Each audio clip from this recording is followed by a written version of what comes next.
Well, Gordon, I imagine it's a little bittersweet for you to be standing inside this UFC Apex before the Fight Pass Invitational, which you were set to headline before an injury. What sort of emotions are you feeling standing in here? Yeah, it's always annoying when you get hurt, and I'm always falling apart. First it was my stomach, then I had to have my tonsils taken out and have my nose fixed. So it's just one thing after the other with me. But when I am healthy, it's great competing and great to be out there. But at the same time, when you show up to these events and you're not competing, you kind of just feel like, oh, I can actually relax and have fun and enjoy this time with my friends. And then for this one, we're doing our first commentary with UFC Fight Pass. So I'm very excited to see my teammates obviously compete, excited to see the UFC put on a good show, and just excited to see the highest level grappling that we can possibly see in the sport today. Yeah, I was going to say, you're not exactly watching from the sidelines, making your commentary debut on UFC Fight Pass. What excites you about this added opportunity in jiu-jitsu? Well, I think that just because I'm commentating, and a lot of these guys are people that I've either competed against before or people I will have to compete against in the future, it'll make me really be kind of in tune with the matches. I won't be on my phone the whole time. I'll have to be studying the matches as they go to do the commentary. So it'll keep me a lot more involved in the matches as they happen, and it'll be good for me as an athlete to study these guys and to kind of break down what they're doing for the fans. So it'll just be good overall for me. It'd be good for the fans to know what's going on at a very deep technical level, but still at a level where your average fan can understand it. So I think it'll be a good mix of kind of the deep analysis plus just explain to the general audience what's kind of going on.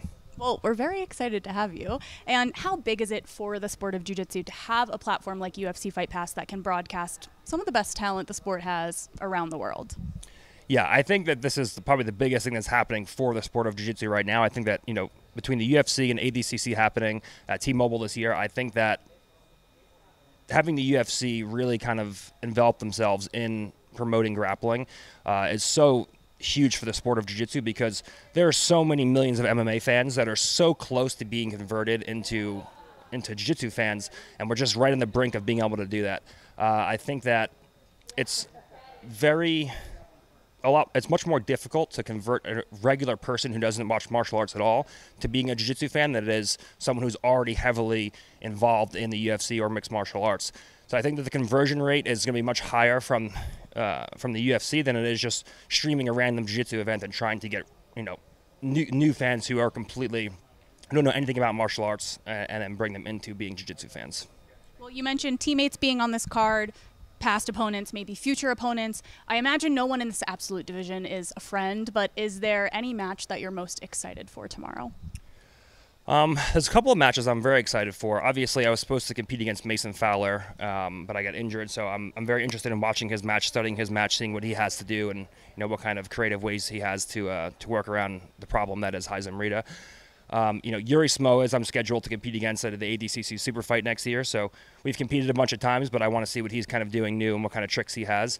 And then for me, the biggest one is Felipe Pena and Nicolas Marigali, because Nicolas is a close friend of mine. It's the main event match, and Pena has been my main rival through my black belt career, and he's one of the only people right now with a winning record against me besides Vinny. So I think that for me, it's the Pena versus Marigali match for sure. We can't wait for that one, and I'd be remiss to skip over the return of Gordon Ryan. When can we expect it? So I'm hoping as soon as his rib heals up, I'm hoping early next year. We have a big year next year, obviously, with ADCC, so I think coming back into the year strong and then getting ready for that mid-year kind of world championship will be fun. With that return, will the beard come back? I think I have to bring it back now, especially for big tournaments, because no one even knows who I am anymore. Even my friends don't recognize me.